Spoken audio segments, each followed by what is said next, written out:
হিংসা খুব মারাত্মক, ভয়ঙ্কর। নিজের নফসের জন্য, নফসের ক্যান্সার এটা। আমরা হিংসা করব না, জোরে বলি ইনশাআল্লাহ। হিংসা যদি করি সব নেক আমলগুলো শেষ করে দিবে। ক্বালা ইয়াকুম ফিল হাসাদ ফাইনাল হাসাদা ইয়াকুলুল হাসানাত কামা তাকুলুন নারুল হাতাব। হিংসা করবেন সব শেষ হয়ে যাবে। আমি একটা উদাহরণ প্রায় দেই। এক বেচারি বিয়ে করতে যাবে। আগের যুগে মানুষ ঘোড়ার গাড়িতে, ঘোড়ায় চড়ে, গরুর গাড়িতে করে বিয়ে করতে গেছে। এখানে গরুর গাড়িতে বিয়ে করছেন কে? দেখে হাত তোলেন তো দেখি। গরুর গাড়িতে দেখেন অনেক লোকের হাত উঠছে, দেখেন গরুর গাড়িতে করে বিয়ে করছে। আচ্ছা, হাত নামান। তো ঘোড়ার গাড়িতে, ঘোড়ায় চড়ে বিয়ে করতে যাবে এক যুবক। তো গ্রামের মধ্যে এক মুরব্বীর ঘোড়া আছে, তার কাছে গিয়ে বলছে, চাচা আপনার ঘোড়াটা কি দেওয়া যাবে? কেন? অমুক দিন না আমার বিয়া। কিন্তু চাচার খুব রাগ ছিল এই যুবকের উপরে, রাগ ঝাড়ছে সেদিন। সবাই ঘোড়া দিল, তোরে ঘোড়া দেবো না, যা।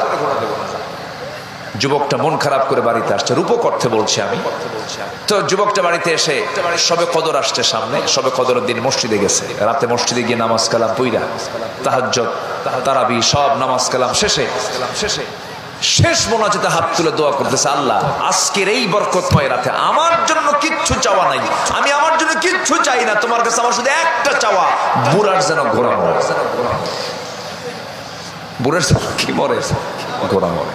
এই দোয়া করে বাড়িতে চলে আসছে। বাড়িতে এসে দেখে মার চোখে পানি। মা তুমি কান্দো কেন? কে বাবা, তোর গরু মরছে।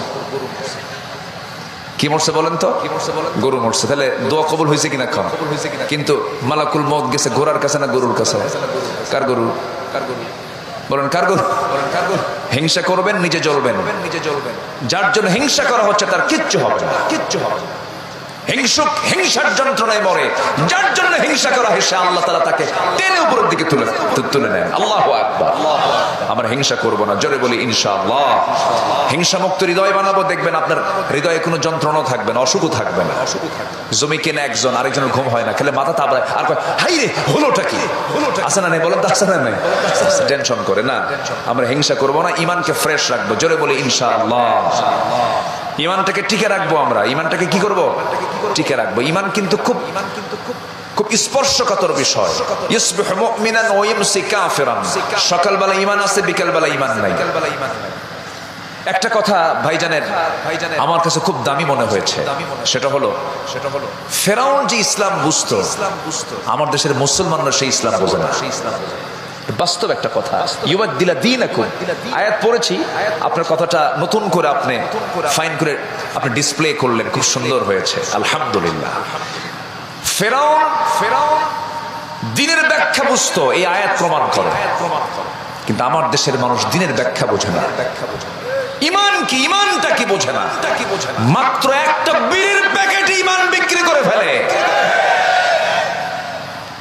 চোর, ও জানে এই লোকটা চোর, একে সমর্থন দিলে ও রাস্তার টাকা চুরি করে খাবে, এরপরও তার সমর্থন দেয়। ও যে চুরি করবে, সেই চুরির একটা গুনার আমলনামা তোর আমলনামায় যাবে। কথা কি বুঝতেছেন? আন তুআদ্দুল আমানাতি ইলা আহলিহা ওয়াল্লাযীনা হুম লিআমানাতিহিম ওয়া আহদিহিম রাউন। ঈমানদার তো তারাই যাদের ওয়াদা আমানত ঠিক থাকে। জোরে বলেন সুবহানাল্লাহ। আমরা ঈমানটা মজবুত করব, জোরে বলি ইনশাআল্লাহ। আমার বন্ধুগণ, ঈমান যার আছে তার সবই আছে, ঈমান যার নাই তার কিচ্ছু নাই। আপনি নেক আমল করলেন, ঈমান নাই, কাজ হবে না। বিল গেটস আমেরিকার ধনকুবের একজন বিশাল বড় ধনাঢ্যশালী ব্যক্তি, সে তার সম্পত্তির বিশাল একটা অংশ সমাজ কল্যাণমূলক দাতব্য জায়গায় সে দান করে দিয়েছে, বিভিন্ন জায়গায় সে দান করে দিয়েছে। এত বড় কোটি কোটি টাকার দানবীর হওয়ার পর আল্লাহর কাছে তার কোনো মূল্য নাই, কারণ তার দান আছে, কিন্তু তার মধ্যে কি নাই? আসতে বলুন না, কি নাই? ঈমান নাই। আবার ঈমান আছে, ঈমানের দাবি করছে, কিন্তু ঈমানের কোনো গুণ নাই। 7টা গুণ তার মধ্যে পাওয়া যায় না। ঈমানদারের গুণগুলো তার মধ্যে অনুপস্থিত। তাকে আপনি কেমন করে ঈমানদার বলবেন? আল্লাহ এই সমস্ত বান্দাগুলোকে মাঝে মাঝে ফাসিক বলেছেন, মাঝে মাঝে মুনাফিক বলেছেন, মাঝে মাঝে জালিম বলেছেন। তারা জালিম কখনো ঈমানদার হয় না, ফাসিক কখনো ঈমানদার হয় না। আমার বন্ধুগণ, আমার দেশে মুসলিম নামদারি মুশরিকও আছে না নাই? মুশরিকও আছে, কাফেরও আছে, বহু আছে, কিন্তু দাবি করছে আমি ইমানদার না। ইমান আনতে গেলে ভালো করে ইমান আনতে হবে।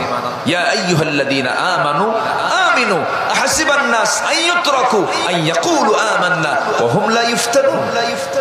ইমান অত্যন্ত গুরুত্বপূর্ণ একটা বিষয়। আমরা ইমানের যত্ন নেব, জোরে বলি ইনশাআল্লাহ। ইমান যেন কখনো নষ্ট না হয়, ইমান যেন ছো মেরে না নিয়ে যায় শয়তান। আল্লাহ রাব্বুল আলামিন বলেন, ওয়াল্লাযীনা আমানু ওয়া লাম ইয়ালবিসু ঈমানাহুম বিযুলমিন উলাইকা লাহুমুল আমনু ওয়া হুম মুহতাদুন। যে ইমানদার তার ইমান কি জুলুমের দ্বারা আবৃত করবে না, জুলুম আই শিরক, শিরকের দ্বারা আচ্ছাদন করবে না, এই সমস্ত বান্দাগুলো নিরাপদে থাকে, বান্দারাই হেদায়েত প্রাপ্ত বান্দা। এই জন্য আমার বন্ধুগণ, আল্লাহ তাআলা আরেক জায়গায় বলছেন, ও বান্দারা তোমরা জেনে রেখে দাও, ইন্নাল্লাযীনা ক্বালু রাব্বুনাল্লাহু সুম্মা ইসতাকামু তাতানাজ্জালু আলাইহিমুল মালাইকা আল্লা تخافوا ولا تحزنوا وأبشروا بالجنة التي كنتم توعدون। জোরে বলুন আল্লাহু আকবার। নিঃসন্দেহে যারা বলবে আমার রব আল্লাহ এবং এই কথার উপরই জীবনদার টিকে থাকবে, তাদের জন্য আল্লাহ রাব্বুল আলামিন জান্নাতের ওয়াদা করেছেন। যুগে যুগে নবীদের ইতিহাসগুলো দেখুন, যুগে যুগে আম্বে কেরামদের ইতিহাস দেখুন, সাহাবে কেরামদের ইতিহাস দেখুন, জীবন হাসতে হাসতে জীবন দিয়ে দিয়েছেন, বাতিল শক্তির কাছে মাথা নত করেন নাই। ঠিক কিনা? আসতে কোন কেন, ঠিক কিনা? আমার দেশেও এরকম ইমানদার ছিল যে আমরা ইমানদারদের উদাহরণ দেওয়ার জন্য আমরা অনেক দূরে চলে যেতাম, মিশরে যেতাম, মক্কায় যেতাম, মদিনায় যেতাম। ইমানের পরীক্ষায় উত্তীর্ণ হওয়া কিছু ইমানদার বাংলার জমিনে আল্লাহ পাক পাঠিয়ে দিয়েছেন।